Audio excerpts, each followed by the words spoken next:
Kalau memang berani, saya tantang protes Raja Arab Saudi atas pengiriman Rumi Al-Qahtani sebagai kontestan dalam Miss Universe Saudi, dan ketika berpose dengan bendera Saudi, di mana di situ ada lafaz La ilaha illallah Muhammadur Rasulullah, Rumi Al-Qahtani menggunakan baju yang tidak pada mestinya.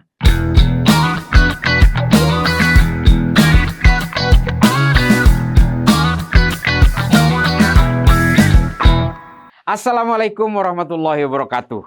Kali ini saya lagi-lagi tidak mau ngomongin politik dulu. Biarlah prosedur secara normatif sedang dilakukan oleh capres-capres yang sedang melakukan gugatan di KPU atau di Bawaslu atau di MK. Saya hari ini akan mengupas tuntas soal ikut sertanya Arab Saudi dalam ajang Miss Universe. Nah, ini nih. Ini kepada mereka yang hari ini gemar menghakimi umat Islam di Indonesia, yang mengatasnamakan Islam yang paling benar, kelompok Wahabi Salafi, produk-produk Arab Saudi. Nih, sekarang mari kita waktunya untuk saling mengupas. Bukankah kita tahu ajang Miss Universe ini adalah kontes kecantikan bagi kalangan perempuan dalam berbagai pose, dalam berbagai busana. Bahkan ada busana-busana renang, ada busana-busana yang mengumbar aurat dan sebagainya. Kita tidak mau membahas soal itunya, tapi ini Saudi. Salah seorang peserta Miss Universe dari Saudi ini bernama Rumi Al-Qahtani. Nah ini lucunya juga bahwa kelompok Wahabi ini punya kitab panduan utama yang ditulis oleh seorang ulama Saudi namanya Muhammad Said Al-Qahtani juga. Last name-nya sama. Tapi kitab yang ditulis itu adalah rujukan gerakan Wahabisme internasional yang banyak dipakai oleh pemeluk Wahabi di sini. Judul kitabnya adalah Al-Wala wal Bara fil Islam, yang ditulis oleh Muhammad Said Al-Qahtani. Nah, peserta Miss Universe ini namanya Rumi Al-Qahtani.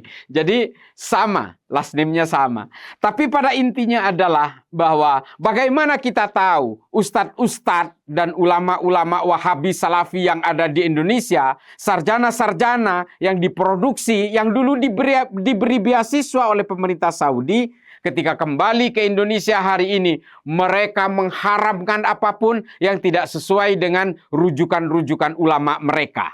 Misalnya, wayang diharamkan. Bahkan imsak, meskipun itu sebenarnya adalah persoalan-persoalan budaya untuk memberi peringatan kepada orang berpuasa untuk mulai mengurangi proses makannya sebelum fajar itu muncul, sebelum subuh itu dimulai.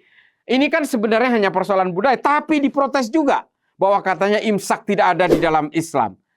Budaya itu juga tidak harus selalu identik dengan Islam, tapi budaya itu juga bisa menyokong untuk terjadinya ibadah-ibadah yang ideal di dalam Islam. Demikian juga budaya-budaya masyarakat Eropa yang juga mendukung terhadap peribadatan umat Kristiani, umat Katolik yang ada di Eropa. Demikian juga budaya-budaya yang ada di India. Budaya adalah bagian pelengkap dari bagaimana manusia menjalankan agamanya, menjadi pendukung dari bagaimana manusia menjalankan keyakinan-keyakinan dan keimanannya.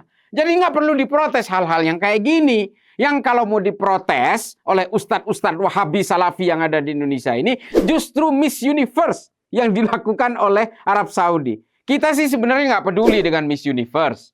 Itu silakan saja. Itu adalah tontonan-tontonan yang berupa industri. Tapi ketika ustadz-ustadz produk Saudi yang tadinya protes soal imsak, protes soal puasa setengah hari yang dilakukan kepada anak-anak kecil yang ada di negara kita untuk mendidik anak supaya kuat berpuasa nanti ketika dia sudah mencukupi umurnya. Ini diprotes juga. Musik juga diharamkan. Haram sana, haram sini. Tapi di mana mereka mendapatkan ilmu, di mana mereka mendapatkan rujukan-rujukan ilmu agama, yaitu di Saudi. Dan ketika Saudi hari ini betul-betul sangat sekuler, sangat open mind, sangat inklusif, mereka tidak ada yang berani protes. Kenapa? Takut sama Raja Saudi. Mereka takut mereka akan ditinggalkan oleh Saudi. Mereka tidak berani protes terhadap berbagai kebijakan kerajaan Arab Saudi hari ini di bawah Pangeran Muhammad bin Salman karena Saudi sudah bertekad akan meninggalkan ajaran-ajaran Wahabi. Alasannya apa? Alasannya menurut Pangeran Muhammad bin Salman yang diutarakan di dalam PBS, salah satu saluran kanal TV yang ada di YouTube, silakan bisa di-googling, bisa dilihat di YouTube, mengatakan bahwa kalau Saudi ini terus menjaga ajaran Wahabisme ini, maka Saudi akan menjadi negara paling primitif di dunia. Nah ini, bahkan Pangeran Muhammad bin Salman mengakui bahwa dulu ajaran Wahabi ini disebarkan ke berbagai tempat di seluruh dunia. Itu juga diminta oleh negara-negara barat untuk menandingi ideologi komunis yang mulai merebak di berbagai negara-negara Islam pada masa Perang Dingin. Pertanyaan besarnya, lah di Indonesia itu kan seperti ustadz-ustadz yang jenggotnya segini-segini itu, kan mereka nggak ngaku Wahabi, mereka ngaku Salafi. Mereka sebenarnya adalah Wahabi yang berkamuflase dengan nama baru, yaitu Manhaj Salaf. Apa bedanya? Nggak ada bedanya. Nggak ada. Rujukan-rujukannya juga ulama yang sama. Kitab-kitab dan literaturnya juga sama. Ijma-ijma yang dipakai juga dari ulama-ulama yang sama. Mereka sekarang berusaha mengubah nama Wahabi menjadi Salafi di Indonesia. Karena Wahabi sudah identik dengan berbagai aksi-aksi kekerasan dan aksi-aksi teror di seluruh dunia. Terutama seperti yang dilakukan oleh kelompok Al-Qaeda dan ISIS. Nah, kita tahu semua Al-Qaeda dan ISIS hanya dibedakan oleh tujuan politiknya saja. Keduanya adalah penganut Wahabi.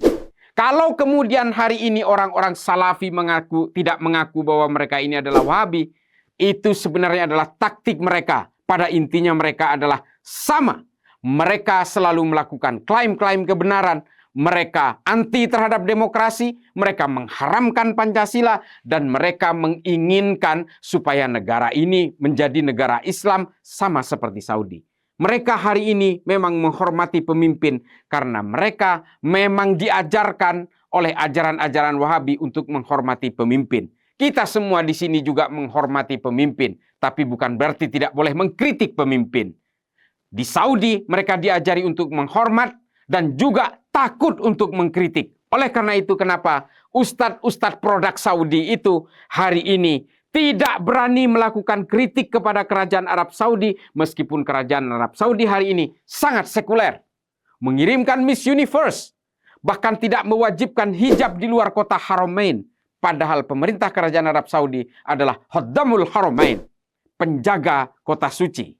Tapi okelah, mereka di sini boleh petentang-petenteng. Di sini boleh mereka mengharamkan sana-sini, mengharamkan budaya-budaya lokal, dan juga mengatakan bahwa kemaksiatan dan kemunafikan dan kemurtadan adalah orang-orang yang berislam dengan tata cara di luar mereka.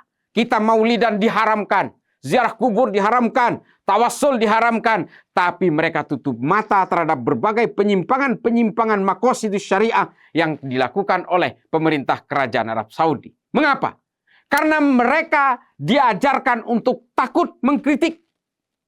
Kita memang harus menghormati pemimpin. Sama kami semua. Saya juga menghormati pemimpin. Tapi bukan berarti kita harus takut mengkritik kalau mereka ternyata melanggar berbagai aturan negara dan juga melanggar berbagai batas-batas kemanusiaan yang dijalankan oleh negara itu.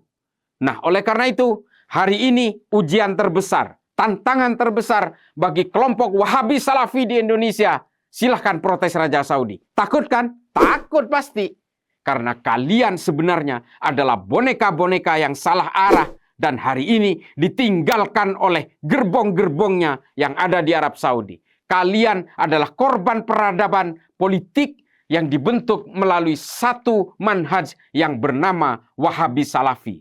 Hari ini kalian ditinggalkan oleh lokomotifnya. Lokomotifnya sadar bahwa ajaran yang mereka anut adalah ajaran yang salah, tapi kalian akhirnya betul-betul menjadi orang yang menjadi korban peradaban manusia atas nama agama. Hari ini, kapan lagi bisa sadarnya mereka semua?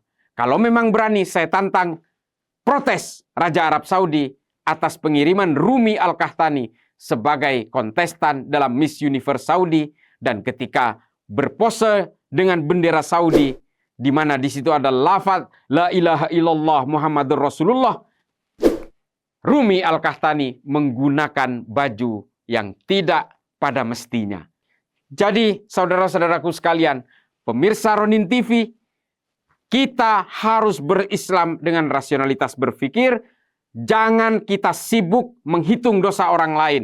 Jangan kita sibuk menghakimi orang lain.